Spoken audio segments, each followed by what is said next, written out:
very grateful morning to everyone, to all the attendees presented over here, जो कि हमारे सभी connect है via Facebook, YouTube and GoToWebinar platform. मैं तहे दिल से आप सभी का धन्यवाद करती हूँ for yesterday's session जो कि connect हुए आप सभी, and for today's session also, and to all the institute and management who got the opportunity to join this virtual session जिसमें बहुत कुछ जानने सीखने को मिलेगा. तो जैसा कि हम सभी जानते हैं पैसे से पैसा बनता है, and this is the opportunity कि आप कैसे अपने पॉकेट मनी को enrich कर सकते हैं with efficiently with gaining lots and lots of knowledge on stock market. आज का ये सेशन बहुत ही लर्निंग सेशन रहने वाला है कि कैसे आप ट्रेडिंग कर सकते हैं स्टॉक मार्केट में, कुछ बेसिक्स ऑफ स्टॉक मार्केट, किस तरह से काम किया जाता है स्टॉक मार्केट में, एंड साथ में क्या क्या मैंडेटरी चीजें होती हैं जो आपको अकाउंट खुलवाते समय ध्यान रखनी चाहिए. सो without wasting much of the time, we'll proceed this session. And the biggest investment in yourself. जब आप खुद में invest करते हैं to learn and to earn more and more. We have a technical research analyst, Mr. Anshul Jan, with us, who have 15 plus years of experience in technical analyst and who is going to take this session कि आप सभी को explain करेंगे बखूबी कि कैसे आप काम कर सकते हैं stock market में. So I welcome to you, sir, and all over to you. Thank you, Suruchi. Good morning, everybody. So कल CDSL ने काफी आपको डिपॉजिटरी के बारे में समझाया और काफी कुछ क्लियर हुआ कि स्टॉक मार्केट ऑपरेशंस कैसे होते हैं और किस तरह से आप ऑपरेट कर सकते हैं. आज थोड़ा सा हम टेक्निकल्स में डवेल करेंगे कि किस तरह से स्टॉक मार्केट में पैसा कमाया जा सकता है, क्योंकि हम सभी के पास पॉकेट मनी होती है. कॉलेज गोइंग टाइम में मेरे पास भी होती थी और उस समय मेरे फादर थोड़े से स्टॉक मार्केट के प्रति इंटरेस्टेड थे, तो हम लोगों को भी थोड़ा इंटरेस्ट आया था और उस समय हम लोगों ने अपना पैसा इन्वेस्ट करना चालू किया था. And let me tell you, मेरा एक बहुत अच्छा एक्सपीरियंस रहा है. एक पर्सनल एक्सपीरियंस ये रहा है कि जब मैंने पैसा कमाना चालू किया था तो मैंने थोड़ा थोड़ा इन्वेस्टमेंट ELSS के अंदर किया था, जहाँ लॉक इन इन्वेस्टमेंट होता है. ELSS टैक्स सेविंग के लिए 3 साल का लॉक इन होता है और मैंने 1,86,000 रुपए भरा था. उसके बाद फिर मैंने होम लोन ले लिया था, तो चूंकि होम लोन की इंटरेस्ट पेमेंट्स और प्रिंसिपल पेमेंट पे टैक्स रिबेट मिलता है, तो मैंने ELSS वहाँ 2-3 साल के लिए 3 साल के लिए स्टॉप कर दी थी जब तक मेरा होम लोन क्लियर नहीं हुआ था. एंड बिलीव मी, जब लास्ट में मेरे को होम लोन चुकाना था और जब 5 लाख रुपए शॉर्ट पड़ रहे थे, तब एक दिन अचानक से पापा ने कहा था कि तुम अपनी इन्वेस्टमेंट देख लो जो तुमने की थी 3 साल पहले 4 साल पहले तक, और उसके बाद छोड़ दिए थे हम लोग. तो जब मैंने देखा था तो 1,86,000 रुपए जो मैंने इन्वेस्ट किया था वो बढ़ के 5,25,000 रुपए मिला था और 1/3 मेरा लोन था वो क्लियर हुआ था. तो इसलिए आप इस चीज से समझ सकते हैं कि स्टॉक मार्केट में इन्वेस्टिंग कितनी फायदेमंद है और कितनी जरूरी होती है अर्ली ईयर्स से. अब स्टार्ट करते हैं आज का सेशन. मेरा नाम अंशुल जैन है, मैं यहाँ पे टेक्निकल एनालिस्ट हूँ लक्ष्मी श्री में.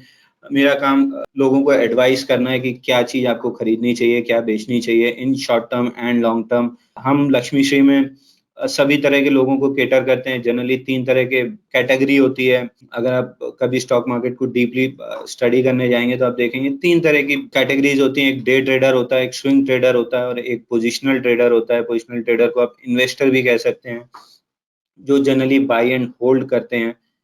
तो इन तीनों कैटेगरी को हम सर्व करते हैं. बट जहां तक मेरा एक्सपीरियंस रहा है अब तक, अगर आप देखें तो सबसे ज्यादा पैसा जो कमाता है वो है इन तीनों से अलग, उसको कहते हैं कैपिटल चर्नर, जो अपनी कैपिटल को फटाफट चर्न करता है, उसमें से छोटे छोटे रिटर्न्स भी निकालता है. तो over a period of time CAGR growth अगर आप देखते हैं तो काफी बड़ी आ जाती है. अगर 1% पर डे की भी अगर आप रिटर्न निकालते हैं स्टॉक मार्केट से, तो नियरली 240-250 डेज होते हैं ट्रेडिंग के, तो आप 250% पर ईयर निकाल सकते हैं. बट अगेन, अगर आप देख रहे होंगे तो इसको क्रिकेट की एनालॉजी में समझें. आपके लेफ्ट में ग्लेन मैक्सवेल है.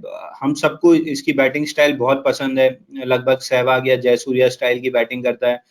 आया, पट्टा चलाया, आड़ा तिरछा, जो बल्ला मिला, जैसी बॉल आई, हिट करना है, 6 मारना है, 4 मारना है, बहुत तेजी से हिट करना है. तो स्टॉक मार्केट में इस तरह के ट्रेडर्स बहुत बेहतरीन पैसा बनाते हैं. बट प्रॉब्लम ये होती है कि इनकी लाइफ साइकिल ग्लेन मैक्सवेल की तरह बहुत छोटी होती है. क्रीज पे बहुत कम समय स्पेंड करते हैं और अल्टीमेटली जैसे ग्लेन मैक्सवेल अपना विकेट थ्रो करके चला जाता है, उसी तरह वो अपनी कैपिटल थ्रो करके मार्केट से बाहर हो जाते हैं. बट अगर मार्केट में आपको लॉन्ग टर्म सस्टेन करना है, अगर बहुत लॉन्ग टर्म आपको रहना है, ये नहीं कि साल 2 साल के लिए आए और एक्साइटमेंट लिया, पैसा कमाया, खोया, कैपिटल खत्म की और चले गए, ये वाले फेज से नहीं जाना है। अगर आपको लॉन्ग टर्म सस्टेन करना है तो आपको राहुल द्रविड़ स्टाइल में ही बैटिंग करनी होगी। अगर आपने राहुल द्रविड़ को बैटिंग करते देखा है तो लूज बॉल्स पे स्कोर करता है, जब टफ टाइम्स आते हैं तो बॉल को, अपने विकेट को प्रोटेक्ट करता है, डिफेंड करता है। इसी तरह स्टॉक मार्केट में अगर आप अपनी कैपिटल को, अपने विकेट को प्रॉपरली डिफेंड करते हुए चलते रहेंगे तो एक समय वैसा भी आएगा जब फॉलो ऑन के बाद राहुल द्रविड़ और वीवीएस लक्ष्मण ने मैच जिता भी दिया था, जहां हम हारने की कगार पे थे, लोग ड्रॉ से खुश थे, वहीं इन्होंने हमको मैच जिताया था। और क्यों जिताया था? क्योंकि इन्होंने अपना विकेट प्रोटेक्ट किया था, टफ टाइम्स पे डिफेंड किए थे, लूज बॉल्स आने पे स्कोर किए थे। तो वही आपको करना है कि जब मार्केट का एनवायरनमेंट टफ हो, मार्केट में टफ एनवायरनमेंट को कहते हैं वॉलेटिलिटी एक्सपेंशन फेज, जहां वॉलेटिलिटी बहुत ज्यादा होती है, ट्रेड करना मुश्किल होता है, उस समय में आपको केवल अपनी कैपिटल को प्रोटेक्ट करना है। और जब मार्केट में इजी मनी मेकिंग सिनेरियो आता है, जैसे पिछले 6 हफ्ते अगर आप मार्केट में देखेंगे तो बेहतरीन एक ड्रीम रन रहा है मिड कैप्स के अंदर। और अगर आप हमारे स्टॉक मार्केट, जो हमारा टेलीग्राम का चैनल है, अगर आप उसको फॉलो कर रहे हैं तो आप देख सकेंगे किस तरह से ट्रेडर्स ने या इन्वेस्टर्स ने पैसा कमाया है। जब इस तरह के फेजेस आते हैं तब आपको एग्रेसिवली प्ले करना है।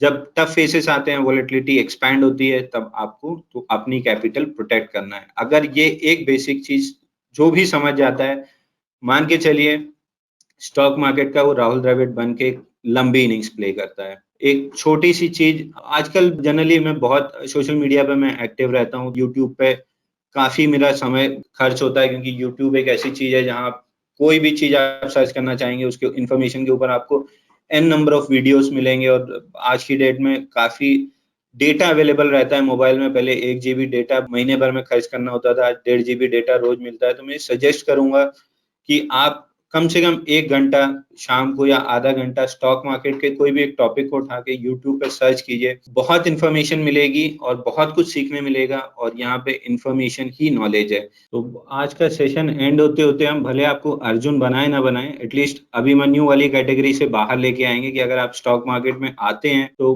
कम से कम ये नहीं रहेगा कि आप अभिमन्यु की कैटेगरी में नहीं रहेंगे कि कोई चीज ले लिए तो अब ये नहीं पता है निकलना कैसे है, या अगर आप ट्रेड में एंटर कर चुके हैं तो ट्रेड को एग्जिट कैसे करना है। क्योंकि बात ये आती है कि आपको हमारी क्यों जरूरत पड़ती है, क्योंकि स्टॉक मार्केट में इन्वेस्ट करने के लिए सबसे बेसिक जो रिक्वायरमेंट होती है, या किसी पार्ट ऑफ लाइफ में अगर आपको प्रॉपरली कोई काम करना है, या स्कूल कॉलेज में भी आप हैं, तो किसी भी चीज को प्रॉपरली करने के लिए आपको एक चीज की जरूरत होती है जिसको कहते हैं प्रोसीजरल मेमोरी।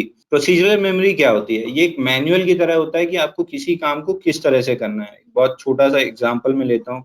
मेरा जो फ्रेंड सर्किल है, मैं और मेरा भाई लगभग 1 साल के डिफरेंस पे हैं, सिमिलर एज के हैं, तो फ्रेंड सर्किल भी हमारा लगभग कॉमन था, लेकिन थोड़ा सा अलग था। मैं एक अलग स्कूल में था, वो एक अलग स्कूल में था।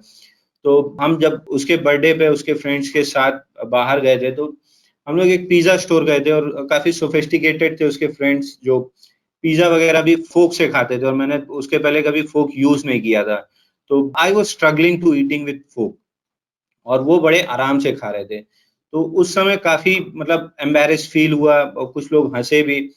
उसके बाद जब घर आया तो मेरे भाई ने एक पूरे 4 या 5 घंटे एक पूरा सेशन लिया था कि फोक को कैसे प्रॉपरली यूज करना है, क्योंकि वो अपने फ्रेंड सर्किल में यूज करता था, he is very perfect with it. उसके पास एक प्रोसीजरल मेमोरी थी कि उसको लेफ्ट हैंड में पकड़ा जाता है, और फोक को लेफ्ट हैंड में पकड़ेंगे, नाइफ को राइट हैंड में पकड़ेंगे, पहले कौन सी चीज यूज करनी है, उसको कैसे कट करना है, उसको मुंह तक कैसे ले जाना है, वापस से फोक कैसे रखना है। ये पूरी चीजें उसके दिमाग में छपी हुई थी। इसको कहते हैं प्रोसीजरल मेमोरी। और जब वो नॉलेज वहां से मेरे पास ट्रांसफर हुआ था, तो आज की डेट में कहीं भी टेबल पे बैठता हूँ और अगर मेरे को फोक और नाइफ दिख जाते हैं तो मेरे को कभी भी वो चीज नहीं फील होती है कि अब मैं इसको कैसे यूज करूंगा या मेरा मजाक उड़ेगा। आज वो चीज जो प्रोसीजरल मेमोरी है वो मेरे अंदर सेट हुई हुई है। अगर आप क्रिकेट देखते हैं तो आप अगर ये देखें कि किसी भी तरह की पिच हो, जनरली ऑफ स्पिनर्स जो होते हैं वो अगर फ्लैट पिचेस हैं तो उनको थोड़ी सी दिक्कत आती है, या अगर बॉल प्रॉपर्ली ग्रिप नहीं होती है तो उनको थोड़ी सी दिक्कत आती है, क्रिकेट के एनालॉजी में देखें तो। लेकिन जब आप हरभजन सिंह या किसी भी एक world class of spinner Muralidharan को देखेंगे, आप किसी भी तरह का पिच दे दीजिए, वो अपने हिसाब से अपनी बॉल को टर्न करा लेते हैं। रीजन, उनकी प्रोसीजरल मेमोरी बहुत सेट है कि किस हिसाब के पिच पे हाथ को कितना टर्न करना है कि मेरी बॉल स्पिन होगी। अगर आपको याद हो तो एक वीडियो इंटरनेट पे बहुत सर्कुलेट हुआ था जहां लेग स्टंप के बाहर से बॉल अंदर आती हुई ऑफ स्टंप पे हिट की थी। ऑस्ट्रेलियन प्लेयर थे, वो अपने आप में एक लेजेंड थे क्योंकि उनकी प्रोसीजरल मेमोरी में चीजें सेट हैं कि किस पिच पे कितना हाथ घुमाना है, कितनी बॉल स्पिन होगी। अगर आप ड्राइविंग करते हैं तो ड्राइविंग करते समय मैनुअल लेके ड्राइविंग नहीं करते हैं। अब मेरे को गियर चेंज करना है, अब मेरे को क्लच दबाना है, अब मेरे को ब्रेक दबाना है, अब मेरा स्टीयरिंग मुझे टर्न करना है कि टर्न आ रहा है तो मुझे स्टीयरिंग इस तरफ घुमा। मैनुअल लेके हम नहीं ड्राइविंग करते हैं। हम जब ड्राइविंग करते हैं तो हमारे पास एक पूरा प्रोसेस होता है। हमने ड्राइविंग करनी सीखी है जिसमें हमारी प्रोसीजरल मेमोरी डेवलप की गई है कि कब क्या कैसे करना है। तो एक हाथ से आप गियर भी चेंज कर लेते हैं, एक पाँव आपका ब्रेक पे भी होता है, उसी पाँव से आप क्लच भी दबा लेते हैं, एक्सेलरेटर भी दे लेते हैं, स्टीयरिंग भी टर्न कर लेते हैं। आप रोड पे चारों तरफ देख भी लेते हैं कि इस तरफ से कोई नहीं आ रहा है, इस तरफ से कोई नहीं आ रहा है। ये पूरा जो प्रोसेस होता है इसको कहते हैं प्रोसीजरल मेमोरी। जब तक स्टॉक मार्केट के अंदर आप कोई भी प्रोसीजरल मेमोरी डेवलप नहीं करते हैं, तब तक स्टॉक मार्केट आपके लिए एक रैंडम प्लेस होगा और रैंडम प्लेसेस पे पैसा नहीं कमाया जा सकता है। और towards the end of the session में आपको 2 ऐसी स्ट्रैटेजीज दूँगा, जहां आप प्रोसीजरल मेमोरी आपको डेवलप करना है, इसको थोड़ा-सा बैक टेस्ट करके या थोड़ा-सा फॉरवर्ड टेस्ट अगले 2, 3, 4 हफ्ते अगर आप इसको देखेंगे, टेस्ट करेंगे, तो इस तरह से धीरे-धीरे प्रोसीजरल मेमोरी डेवलप होगी। और कोई भी स्ट्रैटेजी अगर हम स्टार्ट करते हैं, गिव इट सम टाइम कि जब तक प्रोसीजरल मेमोरी डेवलप नहीं होती है, तब तक आप ये डिसाइड नहीं कर सकते हैं कि ये प्रोसेस चलेगा या नहीं चलेगा। सो टुवर्ड्स द एंड जब मैं आपको स्ट्रैटेजी बताऊंगा, हैव सम पेशेंस, थोड़ा सा उसको बैक टेस्ट कीजिए या फॉरवर्ड टेस्ट कीजिए, give it some time to develop your procedural memory, और उसके बाद फिर डिसाइड कीजिए कि आपके लिए है या नहीं है। अब आते हैं बेसिक्स पे कि डेरिवेटिव्स क्या है, जो कि आज का हमारा टॉपिक है, derivatives, futures and options. Options is a money making machine. आज के सिनेरियो में अगर देखें तो एक्सचेंज का अगर पूरा वॉल्यूम देखें तो लगभग 65% ऑफ द वॉल्यूम्स डेरिवेटिव में आता है, और डेरिवेटिव्स के अगर स्टैट्स देखें तो मोर देन 70% वॉल्यूम्स जो है ऑप्शंस के अंदर आता है। और उसको बाइफरकेट करें तो मोर देन 70-75% इंडेक्स ऑप्शंस में आता है। तो बेसिकली आज इंडेक्स ऑप्शन से डिस्कस करेंगे। बट डेरिवेटिव्स होते क्या है? Derivative is something which is derived from N underlying price. ये बुकिश डेफिनेशन है, लेकिन अगर मैं आपको आसान भाषा में अगर समझाने जाऊं तो अगर आप डेयरी इंडस्ट्री को समझते हैं, डेयरी के प्रोडक्ट्स को समझते हैं कि मार्केट में बहुत सारी मिल्क रिलेटेड प्रोडक्ट्स बिकते हैं, जैसे पनीर हो गया, चीज हो गया, या चॉकलेट्स हो गई, जो मिल्क बेस्ड प्रोडक्ट है। चॉकलेट मिल्क के साथ ब्लेंड हो गया, आपकी डेयरी मिल्क बनती है। या फिर आप शेक्स पीते हैं, या जो मिल्क बेस्ड ड्रिंक्स आते हैं, पैकेज ड्रिंक्स आते हैं, जैसे आमरस वगैरह हो गया। ये सारी चीजें जो मिल्क बेस्ड प्रोडक्ट्स हैं, ये सब डेरिवेटिव्स कहलाती हैं, डेरिवेटिव ऑफ मिल्क। तो अगर मिल्क की प्राइस जो अंडरलाइंग है वो बढ़ेगी तो डेरिवेटिव्स की प्राइसेस अपने आप बढ़ेंगी। अगर दूध महंगा होगा तो पनीर और चीज आपको अपने आप महंगा मिलेगा। यानी मिल्क हो गया अंडरलाइंग, पनीर और चीज हो गया आपका डेरिवेटिव्स। इसी तरह यहाँ पे जो स्टॉक होता है, जो कंपनी का शेयर होता है, वो अंडरलाइंग होता है। जो फ्यूचर्स एंड ऑप्शंस होते हैं वो उस अंडरलाइंग के डेरिवेटिव्स होते हैं। तो आज हम ऑप्शंस के ऊपर बात करेंगे। ऑप्शंस बेसिकली दो तरीके के होते हैं, कॉल ऑप्शन होता है, पुट ऑप्शन होता है। और ऑप्शंस इक्विटी डेरिवेटिव्स में भी होता है और इंडेक्स में भी होता है। अगर एक सिंपल भाषा में आपको बताऊं कि ऑप्शंस क्या है, ऑप्शंस इज नथिंग बट, जैसे आपके फादर ने या घर में किसी ने भी प्रॉपर्टी खरीदी होगी, तो हम एक बयाना देने जाते हैं कि भाई ये 10 लाख की प्रॉपर्टी है, ये 50,000 रुपए हम आपको एडवांस दे रहे हैं, और सो एंड सो डेट पे हम इसकी रजिस्ट्री कराएंगे, बाकी 9.5 लाख रुपए देंगे, रजिस्ट्री कराएंगे, तो ये प्लॉट मेरा हो जाएगा और ये पैसा पूरा आपका हो जाएगा। तो जो 50,000 रुपए हमने दिया है उस सौदे को करने के लिए, it is nothing but an option. ये हम आपको 50,000 रुपए दे रहे हैं, हम at so and so date, जिसको एक्सपायरी कहते हैं, इस डेट पे हम आएंगे, आपको बाकी पैसा देंगे और अपना सौदा कंप्लीट करेंगे, अपनी चीज ले लेंगे।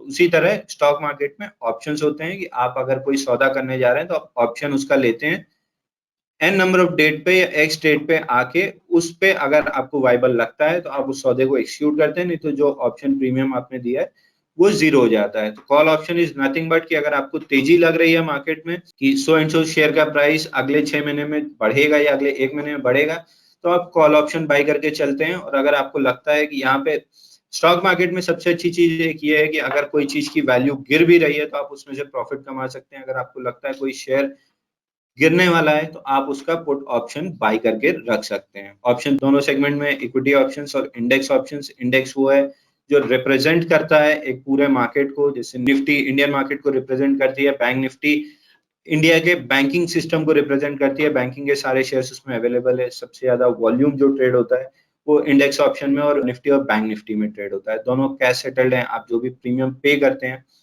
वो प्रीमियम, अगर आपका सौदा प्रॉफिट में एक्सक्यूट होता है तो प्रीमियम बढ़ के आपको प्रॉफिट मिलती है। अगर आपका सौदा नेगेटिव जा रहा है तो आप उससे बैक ऑफ कर सकते हैं, जो प्रीमियम आपने पे किया है वो वहीं खत्म हो जाएगा। इक्विटी के ऑप्शन है वो फिजिकल सेटल्ड होते हैं, वहां पे आपको पूरा पैसा देके आपका स्टॉक आपको मिल सकता है। इंडेक्स ऑप्शंस में केवल कैश सेटलमेंट होता है। बाइंग एंड सेलिंग ऑप्शन है, दो तरह के ट्रांजेक्शन आप ऑप्शंस में कर सकते हैं। एक है बाइंग ऑफ ऑप्शन, जहां आपको लिमिटेड लॉस होगा, जो प्रीमियम आपने पे किया है वही आपका मैक्सिमम लॉस होगा। प्रॉफिट पोटेंशियल अनलिमिटेड होता है, क्योंकि अगर आपने 100 रुपए की चीज खरीदी है तो अपसाइड कितना भी हो सकता है। अडानी ग्रुप्स के शेयर अगर आपने देखे होंगे पिछले एक साल में 1000% के आसपास के रिटर्न्स दिए हैं पिछले 1 से 1.5 साल में। तो जब अगर आप उनको ऑप्शंस के थ्रू ट्रेड करते हैं तो प्रॉफिट पोटेंशियल जो है अनलिमिटेड हो सकता है। कैपिटल रिक्वायरमेंट इसमें काफी कम होती है, क्योंकि जो प्रीमियम है, जो जिस भाव पे ऑप्शन आपको मिल रहा है, आपको सिर्फ उतनी ही प्रीमियम पेमेंट करनी है, उससे ज्यादा कुछ नहीं देना है। तो एक लिमिटेड कैपिटल के साथ, लिमिटेड लॉस के साथ अनलिमिटेड प्रॉफिट का पोटेंशियल ऑप्शन बाइंग में होता है। बट ऑप्शन बाइंग एक स्किल सेट है जो आपको चाहिए होती है, और ये काफी हायर लेवल पे आती है। धीरे धीरे करके आप इसको सीखेंगे कि किस तरह से ऑप्शन बाइंग में पैसा कमाया जा सकता है। दूसरी तरफ जब आप बाइंग करते हैं तो कोई सेलिंग भी करता है, तो सेलिंग में भी एक अपनी तरह की स्किल सेट चाहिए होता है, बट अनलिमिटेड लॉस का पोटेंशियल होता है, क्योंकि अगर बायर के पास अनलिमिटेड प्रॉफिट है तो आपके पास जो पोटेंशियल लॉस है वो अनलिमिटेड होता है। बट अगेन, अगर आप स्टॉप लॉसेस यूज करते हैं कि इतने से ज्यादा मैं लॉस नहीं लूंगा, तो आप उसको कैप कर सकते हैं। इसलिए virtually it is unlimited loss kind of category, but अगर आप स्टॉप लॉसेस से प्रोटेक्ट करते हैं तो it can be limited. Profit is limited, क्योंकि आप जो प्रीमियम गेन कर रहे हैं सेलिंग पे वही आपका मैक्सिमम प्रॉफिट होगा at the end of expiry. और मार्जिन रिक्वायरमेंट इसमें थोड़ी सी ज्यादा होती है, क्योंकि अब ऑप्शन बायर केवल जो प्रीमियम ले रहा है उतने की पेमेंट करता है, वहीं ऑप्शन सेलर को पूरे कॉन्ट्रैक्ट की जो एक्सचेंज द्वारा जो मार्जिन डिसाइड की जाती है, विच is nearly 25 to 30% of the contract value, वो पूरी मार्जिन आपको देनी पड़ती है। तो एक छोटे कैपिटल के साथ अगर आप ट्रेड कर रहे हैं तो it is better that you go for option buying, क्योंकि वहां आपकी कैपिटल रिक्वायरमेंट कम होती है। नाउ टाइप ऑफ पोजीशंस, दो तरह के ऑप्शंस होते हैं, call option and put option. उसमें 4 तरह की पोजीशंस क्रिएट की जा सकती हैं। बाइंग ए कॉल, जिसको लॉन्ग भी कहते हैं, बाइंग ए पुट, जिसको लॉन्ग पुट कहते हैं, selling A call and selling a put. Now call option is something जब आपको तेजी लगती है तो आप बाई करते हैं, वहीं पुट ऑप्शन इज समथिंग आपको अगर लग रहा है कि इस इंस्ट्रूमेंट या इस पर्टिकुलर एसेट क्लास की अब प्राइजेस गिरने वाली हैं, तो आप पुट बाई करके भी चल सकते हैं। ये ऑप्शन बायर के लिए दो ऑप्शन है। वहीं ऑप्शन सेलर इसका उल्टा करता है कि अगर उसको तेजी लग रही है तो वो पुट ऑप्शन को शॉर्ट करके चलता है, क्योंकि पुट ऑप्शन तब बढ़ता है जब मार्केट गिरता है। तो अगर आपको तेजी लग रही है, आप पुट ऑप्शन सेल करके रखेंगे तो पुट की वैल्यू धीरे धीरे टाइम वैल्यू इरोड होती जाएगी। नाउ प्रोबेबिलिटी, जो ऑप्शन बाइंग एंड सेलिंग की जो प्रोबेबिलिटी है वो सेलिंग के फेवर में ज्यादा होती है, क्योंकि जब आप प्रीमियम पे करते हैं तो टाइम वैल्यू आपके अगेंस्ट चलना चालू होती है। धीरे धीरे एक्सपायरी जैसे जैसे आती जाती है टाइम वैल्यू इरोड होती है। इसलिए प्रोबेबिलिटी 60% ऑप्शन सेलर के फेवर में होती है, ओनली 40% प्रोबेबिलिटी ऑप्शन बाइंग के फेवर में होती है। इसलिए अगर आपको याद हो तो मैंने ऑप्शन बाइंग स्टार्ट करने के पहले ही आपसे कहा था, एक सेट ऑफ स्किल्स चाहिए होते हैं जो इस प्रोबेबिलिटी को 40% से ले जाके 90% पे सेटल करती है। तो 40% प्रोबेबिलिटी एक नॉर्मल न्यूबी के लिए है, बट अगर आप इसमें धीरे धीरे प्रोफेशनल होते जाते हैं तो आपकी प्रोबेबिलिटी धीरे धीरे बढ़ के 90% होती जाती है। 5 केसेस समझ लेते हैं कि ऑप्शन अगर आप बाइंग करते हैं तो किस तरह से आप विनर होंगे। आपने कोई भी ऑप्शन लिया, कोई भी एसेट क्लास का या कोई भी स्टॉक आपने, फॉर एग्जांपल हम ले लेते हैं कि रिलायंस, अगर आपको लगता है कि रिलायंस का शेयर अब बढ़ने वाला है और आप कॉल ऑप्शन बाइंग करके चलते हैं, इमीडिएटली रिलायंस के शेयर प्राइस में जंप आता है तो आपको आपके ऑप्शन बाइंग पे पैसा मिल जाएगा। नाउ सेकेंड केस कि थोड़ा सा टाइम लेके, आपकी एक्सपायरी 1 महीने बाद है और 15 से 20 दिन के बाद अगर रिलायंस की उतनी प्राइजेस बढ़ती हैं जितनी आपने एक्सपेक्ट की थी, तो may be you will be in profit, क्योंकि अगर आपने सही स्ट्राइक प्राइस सेलेक्ट किया है, उसकी टाइम वैल्यू इतनी इफेक्ट नहीं आई है ऑप्शन प्रीमियम पे, तो आप पैसा कमा सकते हैं। थर्ड केस, एक्सपायरी 1 महीने बाद की है और 1 महीने के बाद आपकी एक्सपेक्टेड प्राइस गेन आई आपकी एक्सपायरी के बाद, तो you will be in definite loser, क्योंकि आपकी जो एक्सपायरी थी उसके पहले स्टॉक में मूवमेंट नहीं आया, आपका ऑप्शन बाइंग एक्सपायर हो गया और उसके बाद मूवमेंट आया, आपके पास अब कोई ऑप्शन है नहीं, इसलिए you will be a definite loser. Fourth case में आपने जैसे ही ऑप्शन बाय किया और स्टॉक का प्राइस इमीडिएटली कोई भी नेगेटिव न्यूज आया या आपका व्यू गलत हो गया, इमीडिएटली स्टॉक की प्राइसेस ड्रॉप हो गई, then you will be an immediate loser. और फिफ्थ केस है कि एकदम वर्टिकली ड्रॉप हो गई, स्लो एंड स्टडी पेस में भी ड्रॉप हो या वर्टिकली ड्रॉप हो जाए, दोनों केस में आप एक्सपायरी के पहले अगर एक्सपेक्टेड मूवमेंट नहीं आती है तो आप लूजर होते हैं। इसलिए हम कहते हैं 40% प्रोबेबिलिटी है out of 5 cases.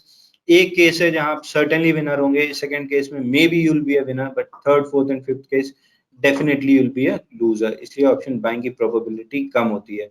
Now hardcore जो ऑप्शन बायर्स हैं, जो प्रोफेशनल ट्रेडर्स हैं, वो पहले से ऐसे सिनेरियोस बिल्ड करके रखते हैं या ऐसे शेयर सेलेक्ट करके रखते हैं जहां most likely 60 to 70% probability case 1 की हो और 20 to 30% प्रोबेबिलिटी केस 2 की हो, और third fourth and fifth case को प्रोटेक्ट करने के लिए वो अपनी बाइंग पोजीशंस पे स्टॉप लॉस लेके चलते हैं। It will be a professional approach. धीरे धीरे जब आप इस मार्केट में डेवलप करेंगे तो वो प्रोफेशनल अप्रोच आपको आना स्टार्ट होगी। Now, what are the things to consider before buying? Finding the right stock to buy. अब मार्केट में अगर आप आते हैं तो बहुत सारे तरह के स्टॉक्स होते हैं। एक जनरली स्टॉक को कंसिडर करने का एक पैमाना होता है बीटा का। अगर beta is nothing but volatility, तो जब आप ऑप्शंस ट्रेड करने आते हैं तो आपको हाई वॉलेटिलिटी वाले शेयर चाहिए, क्योंकि केस 1 एंड केस 2 में इमीडिएटली आपको मूवमेंट चाहिए जहां प्रॉफिट्स होने की संभावना रहेगी। तो वो तभी आती है जब स्टॉक हाईली वोलेटाइल हो। अगर आप लो वोलेटाइल शेयर सेलेक्ट करते हैं, जैसे एनटीपीसी हो गया या पीएफसी हो गया या एन नंबर ऑफ शेयर्स हैं जो लो वोलेटिलिटी के हैं, जो ऑप्शन सेलर के लिए फेवरेबल होते हैं, तो वोलेटिलिटी हाई ऑप्शन बायर को चाहिए होती है और लो वोलेटिलिटी के शेयर ऑप्शन सेलर को चाहिए होता है। तो अगर आप अपनी कैटेगरी डिफाइन करते हैं कि you want to be a option buyer और एन ऑप्शन सेलर, तो वोलेटिलिटी उस हिसाब से आपके फेवर में आती है कि हम क्योंकि ऑप्शन बायर के पर्सपेक्टिव से बात कर रहे हैं, इसलिए हमें हाई वोलेटाइल शेयर चाहिए होते हैं जहाँ पे वोलेटिलिटी थोड़ी ज्यादा हो और एक शॉर्ट टर्म में बड़ा मूव आने की संभावना रहे, ताकि हमारे ऑप्शन की प्राइस एप्रिशिएट होती रहे। वहीं ऑप्शन सेलर की बात करें तो उनको लेस वोलेटाइल शेयर चाहिए होता है। अब वोलेटिलिटी चेक कैसे कर सकते हैं? अगर आप एनएससी की वेबसाइट पे जाएंगे या फिर लक्ष्मी श्री जैसा हमारा ऐप है श्री वराई, उसमें भी लॉगिन करेंगे तो वहां पे वार मार्जिन जो लिखी होती है, वार मार्जिन आपको बताती है कि स्टॉक कितना वोलेटाइल है। क्योंकि अगर वोलेटाइल ज्यादा है तो एक्सचेंजेस मार्जिन थोड़ी सी ज्यादा डिमांड करती हैं, तो वार जो वैल्यू रहेगी वो ज्यादा रहेगी। और अगर लेस वोलेटाइल है तो एक्सचेंजेस को अपनी प्रोटेक्शन के लिए या ब्रोकर को अपनी प्रोटेक्शन के लिए मार्जिन कम चाहिए होती है, इसलिए वहां पे वार मार्जिन कम रहेगी। सो इन शॉर्ट सिंपलेस्ट तरीका जो वोलेटिलिटी चेक करने का है वो है वार मार्जिन चेक कर सकते हैं। मूव्स 3 तरह की हो सकती हैं, एक बुलिश, एक बेयरिश और एक न्यूट्रल। आप ऑप्शन बायर हैं तो आपको इनिशियल 2 केसेस में ही आप प्रॉफिट कमा सकते हैं, क्योंकि अगर आप बुलिश सिनेरियो में ट्रेड करने जाएंगे, जब तेजी आने वाली है, तेजी आने के जस्ट पहले अगर आप ऑप्शन बाय करते हैं तो पूरी तेजी में आप अपनी प्रॉफिट्स, केस 1 जो हमने डिस्कस किया था कि इमीडिएट वर्टिकल राइज आती है या फिर स्लो एंड स्टडी राइज आती है केस 2 जैसी, तो दोनों केस में बुलिश या बेरिश आप ऑप्शन बायर रहते हैं तो आपको इमीडिएट मूव चाहिए। थर्ड फेस आता है न्यूट्रल, जहां मार्केट एकदम डेड और साइडवेज रहता है। वहां पे आप ऑप्शन सेलर को एक फायदा रहता है कि आपने प्रीमियम सेल किए हैं, धीरे धीरे जैसे वोलेटिलिटी लो है, साइडवेज मूवमेंट चल रहा है, टाइम वैल्यू धीरे धीरे डिटेरियोरेट हो रहा है, आपकी पूरी ऑप्शन आपने बेचा है, जो प्रीमियम आपने रिसीव किया है वो धीरे धीरे एक्सपायरी तक जीरो हो जाएगा। तो लोकेशन ऑफ द मूव आपको करेक्टली प्रिडिक्ट करना पड़ेगा कि कहाँ से ये चीज की जा सकती है। अब ऑप्शन में टर्म आते हैं कि in the money, at the money और out the money. Now in the money is something जहाँ एक्सपायरी पे आपको पैसा मिले, आपका जो ऑप्शन था उसमें कुछ वैल्यू बचेगी। Eight the money is something जो अभी मार्केट प्राइस पे जो स्ट्राइक प्राइस चल रही है वो आप बाई कर रहे हैं। Out the money is something where you are doing it far out the money, जहाँ कोई भी वैल्यू एक्सपायरी पे नहीं होगी। तो जो ऑप्शन सेलर होते हैं उनके लिए एट द मनी या आउट द मनी होता है। जो ऑप्शन बायर होते हैं वो सबसे ज्यादा ट्रेड करते हैं, वो इन द मनी या एट द मनी पे ट्रेड करते हैं, क्योंकि at the end of expiry in the money में कुछ ना कुछ वैल्यू बचती है। तीसरी चीज जो सबसे बेसिक चीज होती है कंसिडर करने की, वो है वॉल्यूम्स, कि पर्टिकुलर चीज में वॉल्यूम है कि नहीं है। काफी एफ&ओ में 162 लिस्टेड शेयर्स हैं डेरिवेटिव स्पेस में, बट बहुत सारे ऐसे स्पेस हैं जहाँ पे वॉल्यूम्स अवेलेबल नहीं होते हैं ट्रेड करने के लिए। इन ऑप्शन सेगमेंट फ्यूचर्स में भी बहुत कम वॉल्यूम होता है, but options are extremely dried up, तो आपको वॉलेटिलिटी एंड वॉल्यूम दोनों चाहिए होता है। कि अगर आपने कोई सौदा खरीदा है तो आप उसको स्क्वायर ऑफ भी कर पाएं। ऐसा ना हो कि आपने बस खरीद लिया है और पेपर पे प्रॉफिट्स बढ़ रही हैं, जब बेचने जा रहे हैं तो सामने कोई बायर ही अवेलेबल नहीं हो। तो कोई भी कॉन्ट्रैक्ट जो हाईली लिक्विड है उसमें ट्रेड करना चाहिए, क्योंकि उसके फायदे दो होते हैं। जो बिड आस्क स्प्रेड होता है, जो खरीदने और बेचने का डिफरेंस होता है, वो बहुत कम होता है, क्योंकि इसको हम स्लिपेज के अंदर काउंट करते हैं कि अगर आप 100 रुपए में खरीद रहे हैं और 102 रुपए में बेच रहे हैं तो 2% का स्लिपेज ही आ जाता है। अगर हाई वॉल्यूम या हाईली लिक्विड काउंटर है तो वहां वो 10 पैसे या 5 पैसे का डिफरेंस होता है। तो इस तरह से वॉल्यूम जब ज्यादा होता है तो आपकी स्लिपेजेस कम होती हैं। So always consider the volume part before trading anything, be it an option, future or equity share. तीसरी चीज ओपन इंटरेस्ट। ओपन इंटरेस्ट ये दिखाता है कि कितने ट्रेडर्स का इसमें इंटरेस्ट है ट्रेड करने में, कि कितने ट्रेडर्स की पोजीशंस इसके अंदर ओपन है। अगर आप और मैं दोनों ट्रेड कर रहे हैं तो हम दोनों मिलके ओपन इंटरेस्ट बढ़ा रहे हैं। अगर हेवी ओपन इंटरेस्ट है, ओपन इंटरेस्ट की कैटेगरी में अगर वो टॉप के आसपास आता है, इसका मतलब है कि majority of the market participant उसको ट्रेड करने में इंटरेस्टेड है। तो ये वॉल्यूम से कंपनसेट हो सकता है, क्योंकि अगर वॉल्यूम्स हाई हैं, इसका सीधा सीधा मतलब है कि ओपन इंटरेस्ट भी अपनी कैटेगरी में हाई रहेगा। वॉल्यूम और ओपन इंटरेस्ट दोनों साथ में रहेंगे तो जैसा भी मैंने बताया, बिड आस्क का जो स्प्रेड है वो बहुत कम रहता है, तो आपकी ट्रेड पे स्लिपेज बहुत कम आती है। Option buyer, time to expiry जो थीटा होता है, आगे चल के ऑप्शन में आप सीखेंगे कि थीटा क्या होता है, but it is in simple terms में आपको बता दूं, it is time value to the expiry, कि जितना टाइम टू एक्सपायरी ज्यादा होगा आपके ऑप्शन में उतना टाइम वैल्यू ज्यादा रहेगा। जैसे जैसे आप एक्सपायरी के पास जाएंगे आपकी टाइम वैल्यू घटती जाएगी। तो ऑप्शन बायर्स को हमेशा at the start of the month या मिड ऑफ द मंथ के पहले, starting to the first half of the month, option buying के लिए काफी अच्छा समय रहता है। But mid of the month to the end of the month या टुवर्ड्स द एक्सपायरी, अगर वीकली में आप ट्रेड कर रहे हैं तो towards the expiry option seller के तरफ इंक्लिनेशन ज्यादा होता है, क्योंकि टाइम टू एक्सपायरी घटता जाता है और जितनी जल्दी टाइम घटेगा उतना ज्यादा ऑप्शन का प्रीमियम घटेगा। और एक्सपायरी डे के दिन बहुत तेजी से थीटा डीके होता है। सुबह के टाइम में जो चीज आपको 100 रुपए दिख रही है, हो सकता है अगर मार्केट ना भी चले तो धीरे धीरे करके वो 1 डेढ़ 2 बजे के आसपास तक आपको वो शायद 50 55 रुपए के आसपास मिले, और 3 बजे के बाद एकदम से जो है प्रीमियम ड्रॉप होते हैं। तो ये 4 सिनेरियोज होते हैं जो आपको कंसिडर करना है वाइल ट्रेडिंग ऑप्शंस। अगर आप बाइंग कर रहे हैं तो स्टार्टिंग या before the mid of the contract expiry आप उसको ट्रेड कर रहे हैं, बट अगर आप ऑप्शन सेलर हैं तो मिड टू एक्सपायरी का पीरियड आपके लिए गोल्डन पीरियड हो सकता है। और time frame to achieve your targets, जो हमने पहले एग्जांपल में देखा कि आप किस तरह के ट्रेडर हैं, इंट्राडे, स्विंग, या आप एक्सपायरी तक होल्ड करते हैं, या आप on the expiry day he trade कर रहे हैं, जिनको हम एक्सपायरी ट्रेडर्स की कैटेगरी में रखते हैं और जो जनरली ऑप्शन सेलर्स ही होते हैं। तो अगर आप इंट्राडे ट्रेड कर रहे हैं तो कोशिश कीजिए कि जब मूव आने वाली हो तब आप ऑप्शन बाइंग करें, ताकि फटाफट एंट्री और एग्जिट आपको मिल जाए। क्योंकि अगर 2-3 घंटे भी आपका ट्रेड इन द ट्रेड आप रहते हैं तो टाइम वैल्यू आपके अगेंस्ट वर्क करती है। अगर आप स्विंग ट्रेडिंग की कैटेगरी में आते हैं कि 3 to 5 डेज आप अपनी पोजीशन होल्ड करते हैं, तो राइट बिफोर दी मूव आपको बाई करना पड़ेगा, राइट एट दी ब्रेकआउट्स आपको बाई करने पड़ेंगे, ताकि नेक्स्ट 3 to 5 डेज में मूव आए और जो मूवमेंट है वो थीटा वैल्यू को कंपनसेट करे, ताकि आपकी वैल्यू उसको डिटोरिएट ना हो। होल्डिंग टिल एक्सपायरी, ये ऑप्शन सेलर्स के लिए होता है कि आप अपना ऑप्शन बेच रहे हैं, बस आपके एडवर्स में मूवमेंट ना जाए, आपके फेवर में जाए ना जाए।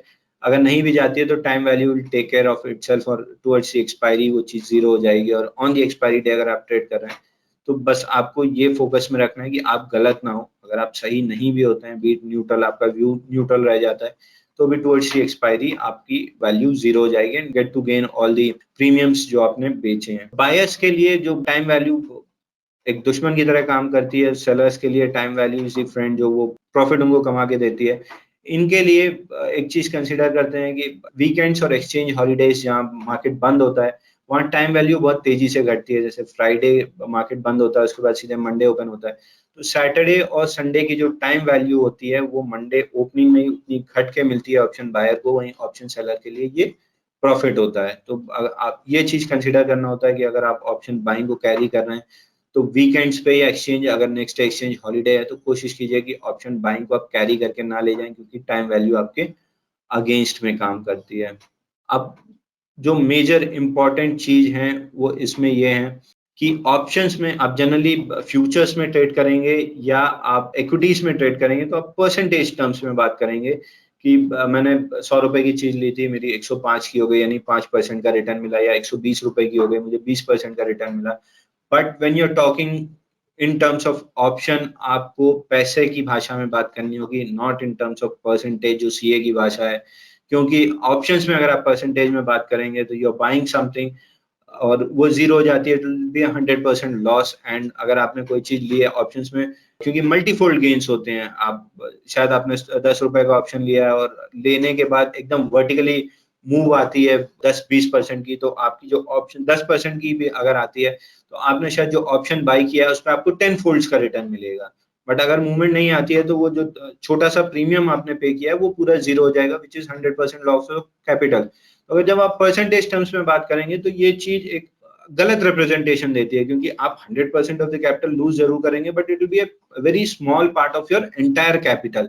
आपकी पूरी कैपिटल अगर 1 लाख है तो आप शायद 1000 रुपीज ही ऑप्शन बाइंग में इन्वेस्ट कर रहे हैं पर ट्रेड, वो जीरो होता है तो आपका ओवरऑल पोर्टफोलियो पे 1% लॉस होता है। इसलिए जब आप इन टर्म्स ऑफ ऑप्शंस जब बात कर रहे हैं तो आप पैसे के हिसाब से बात करेंगे कि मैंने 10 रुपए की चीज ली थी, वो 20 रुपए हो रही है डबल, मैं इसको बेच के अपनी प्रॉफिट बुक करूंगा, it is going half, I square it off, मैं अपना स्टॉप लॉस लगा के रखूंगा। Which brings us to our next topic of keeping stop loss. अगर आप ऑप्शंस ट्रेड कर रहे हैं तो आपको स्टॉप लॉसेस अपनी प्राइजेस पे लगाना बहुत जरूरी है, क्योंकि दो चीज होती हैं, आप शायद गलत ना हो लेकिन ऑप्शन बाइंग में आपको सही होना बहुत जरूरी है। तो अगर आप सही नहीं हो रहे हैं तो stop losses will take care of itself, कि आपको एक लिमिटेड लॉस होगा। आपने 100 रुपए की चीज ली है, 80 रुपीज का स्टॉप लॉस लगाया है, तो 80 के बाद आपका स्टॉप लॉस ट्रिगर हो जाएगा और आप अपनी कैपिटल उसके बाद प्रोटेक्ट कर लेंगे। जब आप इक्विटी में आते हैं तो अगर आप अच्छी स्क्रिप्ट्स में ले रहे हैं और आपने कोई चीज महंगी ले ली है, जैसे रिलायंस 2400 में अगर आपने ले लिया, तो रिलायंस बीइंग रिलायंस आज नहीं तो कल रेट आ जाएगा,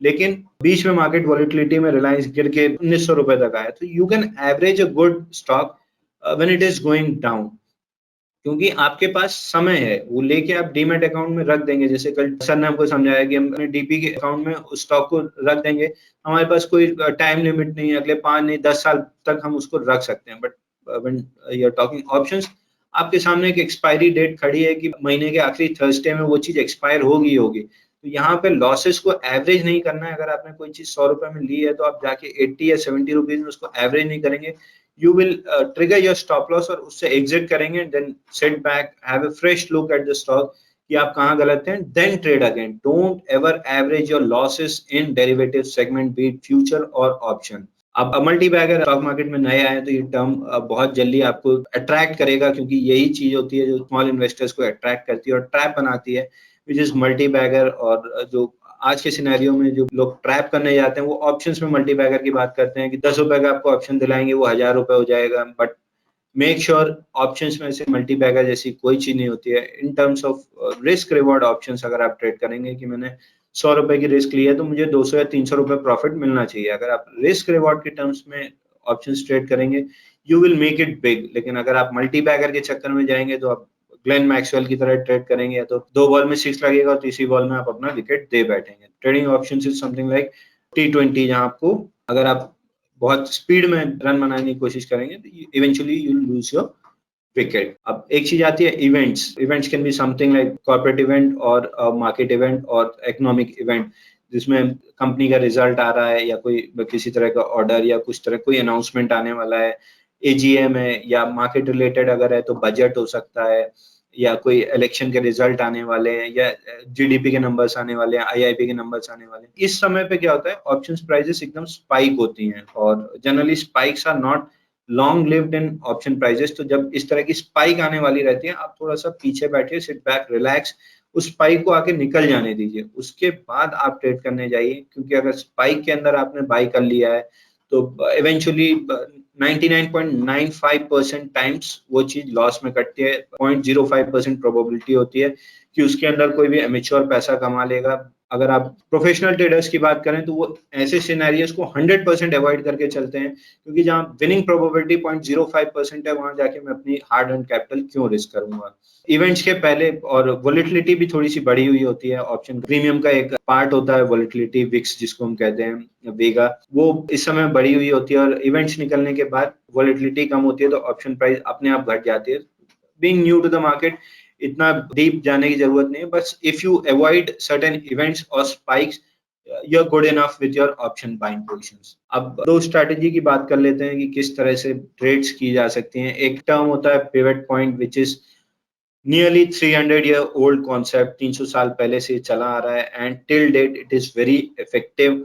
अगर किसी भी टाइम फ्रेम का आप पिवट पॉइंट्स लेके देखते हैं तो pivot is something which is a turning point for the day or whatever time frame you're trading, उस टाइम फ्रेम में पिवट पॉइंट ये डिसाइड करता है कि यहाँ से तेजी होगी या यहाँ से मद्दी होगी, उस हिसाब से आपको अपनी बाइंग की पोजीशन लेनी है।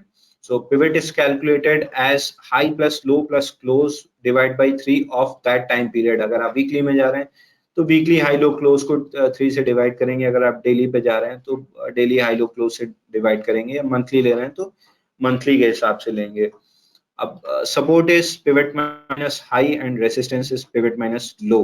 तो अगर पिवट के ऊपर जा रहा है तो पहला रेसिस्टेंस जो भी लेवल आएगा वहां पे आपको पहला रेसिस्टेंस मिलेगा। तो पिवट के ऊपर जब भी आ रहा है बाई करके चलेंगे टू दी रेसिस्टेंस, और पिवट के नीचे अगर आ रहा है तो आप सेल करके चलेंगे, यानी पुट बाय करके चलेंगे फॉर योर सपोर्ट। आप पिवट पॉइंट्स आप किसी भी चीज में यूज कर सकते हैं, इट इज इक्विटी और करेंसी डेरिवेटिव्स। तो आइडियली दो चीज में आप ट्रेड कर सकते हैं। इक्विटी में अगर आप आते हैं तो इंडेक्स में आप ट्रेड कर सकते हैं, या करेंसी मार्केट जो छोटे कैपिटल के साथ एक न्यू भी ट्रेड कर सकता है।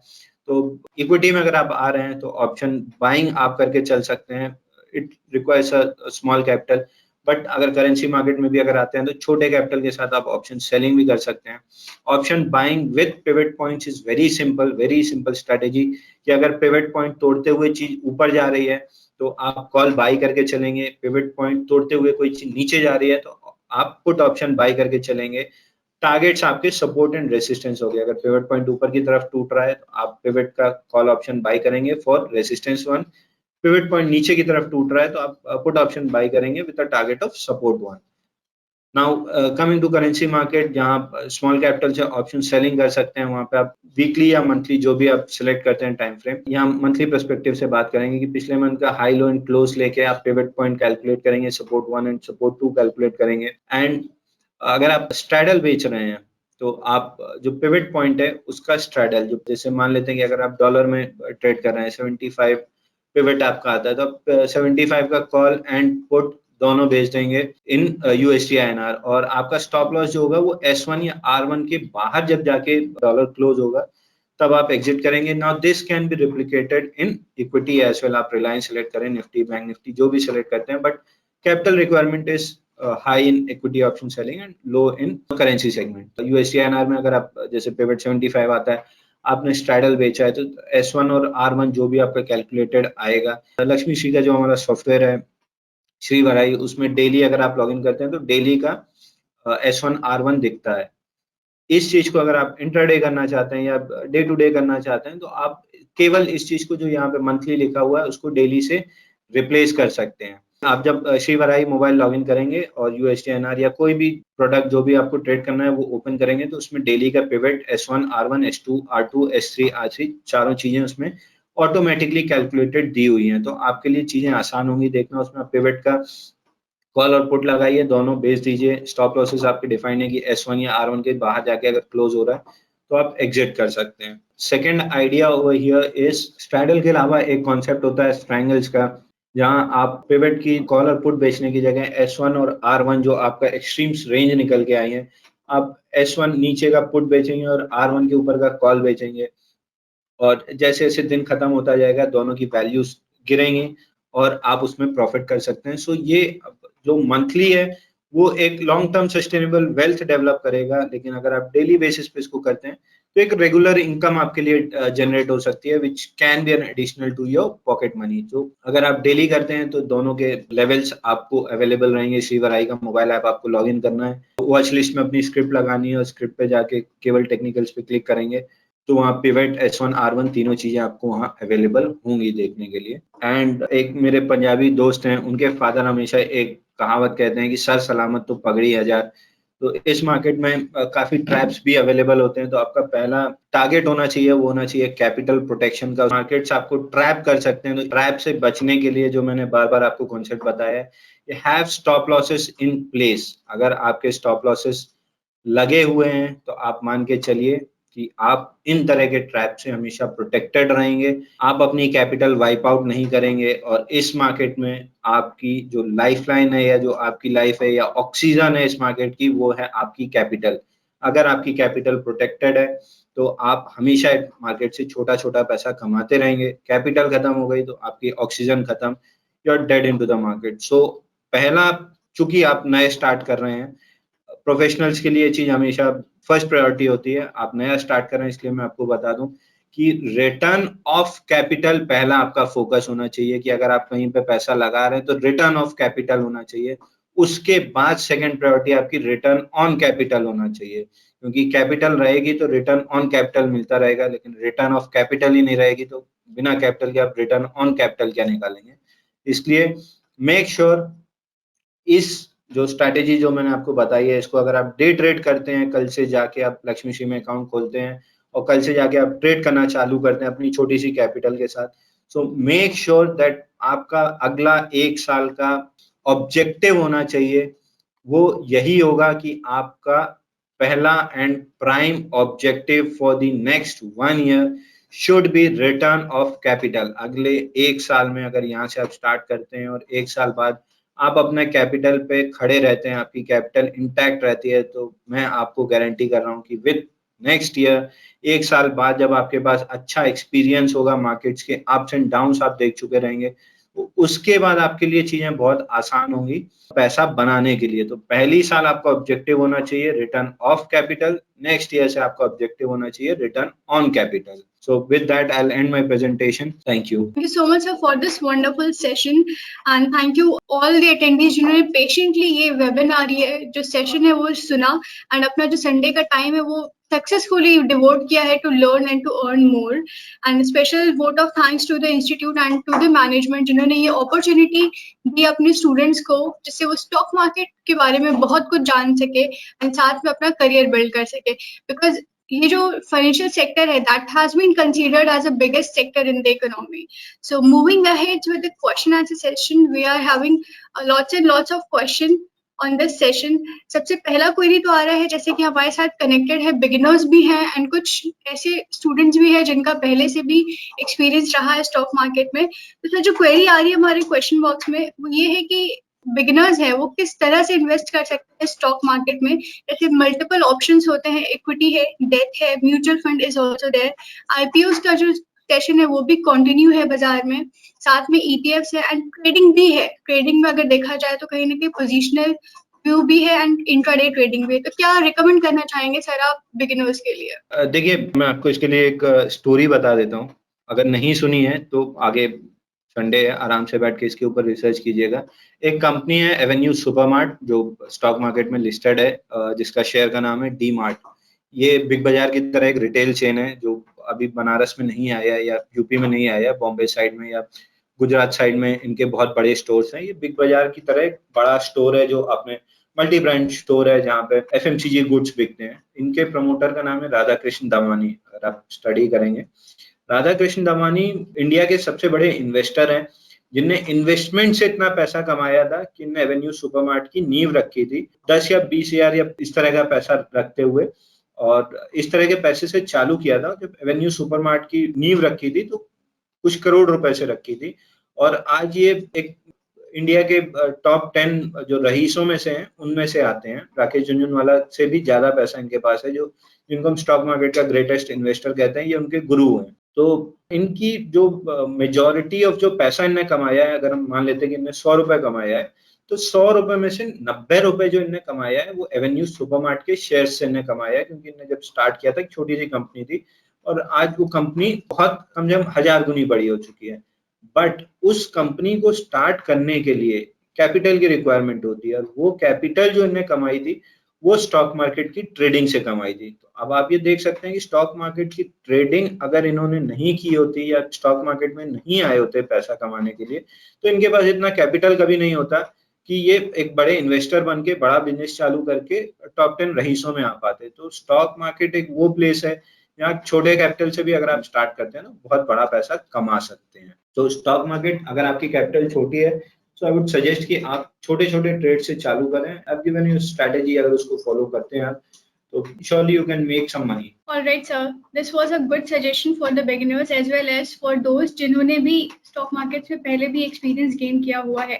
Moving ahead with another question, जो दूसरा question आ रहा है हमारे question box में, वो ये है कि stock market में क्या online trading भी कर सकते हैं? लक्ष्मी श्री के through कैसे online account open कर सकते हैं? What are the ways to open that online Demat and trading account? देखिए, लक्ष्मी श्री में अकाउंट खोलना बहुत आसान है. अगर आप गूगल क्रोम पे kyc.lakshmishree.com ओपन करते हैं तो उसमें अपनी क्रेडेंशियल्स फिल करें, पैन कार्ड और आधार कार्ड और बैंक स्टेटमेंट वगैरह लगती हैं जो बेसिक रिक्वायरमेंट्स है केवाईसी की, वो फिल करके आप अकाउंट अंडर 24 आवर्स ओपन कर सकते हैं और उसके बाद पैसा ट्रांसफर करके आप अपना ट्रेडिंग चालू कर सकते हैं. सो अगर आप आज भी प्रोसेस करते हैं तो मोस्ट लाइकली नेक्स्ट डे से आप ट्रेडिंग स्टार्ट कर सकते हैं. So if you won't mind, may I show the screen so that easily online account process कर पाएं students? Yeah, sure. Hope सभी को मेरी screen visible होगी. Simply you have to type kyc.lakshmishree.com and open करते ही कुछ basics detail आपको fill करनी रहेंगी. जैसे आपका मोबाइल नंबर, क्या रिलेशन है, and email address and name जैसे कि आपके पैन कार्ड पे मेंशन है सेम वैसी. एंड देन आप जनरेट ओटीपी पे क्लिक करेंगे, आपको एक ओटीपी जनरेट होकर के आएगी. एंड देन जब आप नेक्स्ट करेंगे उसके बाद के आगे प्रोसीजर जिसमें आपको पैन कार्ड साथ में अपने डॉक्यूमेंट्स अपलोडेशन, बैंक की डिटेल शेयर करनी रहेगी एंड सक्सेसफुली आपको केवाईसी टीम से एक मेल भी आ जाएगा. Okay, then another question we have in our question box कि किस सेक्टर में हम ज्यादा फोकस कर सकते हैं. जैसे we have different sectors, pharma sector है, आईटी सेक्टर है, किस सेक्टर में ज्यादा फोकस करना चाहिए स्टूडेंट्स को? देखिए, अगर आप इन्वेस्टमेंट करने आए हैं और लॉन्ग टर्म इन्वेस्टमेंट करने आए हैं तो बेटर है कि चूंकि आप स्टार्ट कर रहे हैं तो प्रूव एंड ट्रैक रिकॉर्ड वाली कंपनी से स्टार्ट कीजिए. अगर केमिकल सेक्टर्स में अब नेक्स्ट 10 ईयर्स हमको लगता है कि केमिकल सेक्टर काफी अच्छा बूम करेगा तो सेक्टर के लीडर के साथ रहिए. टाटा की कंपनी है जहाँ पे आपको कॉर्पोरेट गवर्नेंस के कभी इशू नहीं रहेंगे, कोई बेईमानी होने का सवाल नहीं है, management prove and track record के साथ है. तो टाटा केमिकल्स में या टाटा कॉफी में इन्वेस्ट कर सकते हैं. और अगर आपको एकदम ही सेफेस्ट चलना है कि आपको अपनी कैपिटल प्रोटेक्टेड रखनी है तो better go for Reliance. Next 10 year down the line उनके पास एक्सपेंशन प्लान्स भी अच्छे हैं. रिलायंस में या इन कंपनीज में इन्वेस्ट कर सकते हैं. ऑलराइट सर, अगली क्वेरी जो आ रही है हमारे क्वेश्चन बॉक्स में वो ये है कि व्हाट आर द कॉस्टिंग, जो मिनिमम कॉस्ट स्टूडेंट्स इन्वेस्ट कर सकते हैं. साथ में जब डीमैट एंड ट्रेडिंग अकाउंट जब ओपन कराते हैं तो उसका कोई एडिशनल चार्ज या फिर एडिशनल टैक्स बेयर करना पड़ता है क्या? तो ये लक्ष्मी श्री में अगर इस समय ऑफर चल रहा है कि प्री डीमैट अकाउंट ओपनिंग है जहाँ आपको एएमसी कोई चार्ज नहीं करता और लाइफ टाइम एएमसी फ्री दे रहे हैं. तो इसमें अकाउंट मेंटेनेंस पे आपको कोई खर्चा नहीं लगना है. तो बेटर है कि इस ऑफर का फायदा उठाते हुए अभी अकाउंट ओपन करवा लें. और जहाँ तक इन्वेस्टमेंट की बात है, जितनी पॉकेट मनी आपको मिलती है वो आपका स्टार्टिंग अमाउंट हो सकता है, उससे आप स्टार्ट कर सकते हैं and slowly you can build on it. Alright, thank you so much for this wonderful session. Thank you. Thank you all the attendees to listen this webinar patiently. आप सभी होपफुली ये वेबिनार जो है आप सभी के लिए हेल्पफुल रहेगा for trading purpose as well as for investment purpose in the future. Thank you all and have a weekend, happy weekend to all.